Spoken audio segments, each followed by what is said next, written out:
Indoneziyada oliy maktab o'quvchilarini asos qilgan bir turkum yoshlar 14-yanvar Jakartadagi Xitoy bosh elchixonasi oldida namoyish o'tkazib, Indoneziya hukumatidan Beijing qishloq olimpikini boykot qilishga chaqirdi.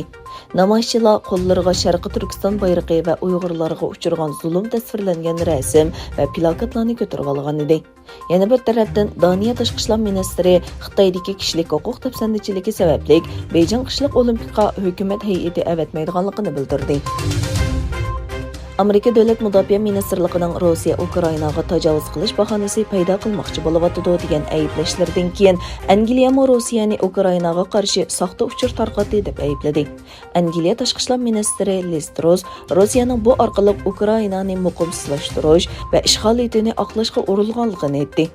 Rossiyaning Washingtondagi bosh elchixonasi bo'lsa, Amerikaning Rossiya Ukrainaga tajovuz qilish bahonasi izlayotdi deb ayblashining asossiz ekanligi, bularning Moskvaga qaratilgan uchur besim ekanligini aytdi.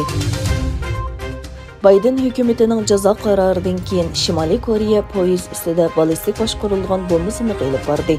Egallanishicha, Shimoliy Koreya doiralari ilgirki boshqarilgan bomba siniqiga qarata yangi jazo yurgizgan Amerikani ogohlantirib, agar qarshilashish maydonini saqlab qolsa, texmi kuchlik va texmi aniq harakatga keladiganligini aytdi. Bir necha soatdan keyin Shimoliy Koreya taratqullari poyezd ustida boshqarilgan bomba siniqi ilib berdiganligini xabar qilgan. Azerbaycan bilan Ukraina o'rtasidagi savdo $1 milliard dollardan oshib ketdi. Ukraina prezidenti Zelenskiy o'zining 2024-yilgacha bu sonning bir qatlash nishonini o'tirg'a qo'yganligini e'lon qildi. Ukraina prezidenti Vladimir Zelenskiy Kiyevdagi Marsinki sarayida Azerbaycan prezidenti Ilhom Aliyev bilan ko'rishdi.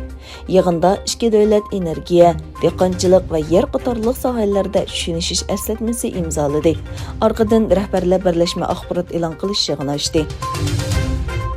Angliyada Xitoy virusiga qarshi cheklamalar davom qilayotgan bir sharoitda kollektiv faoliyatlarga qatnashgan bosh ministr Boris Johnsondan iste'fo berishini talab qilish sadolari kun sari kuchayotdi.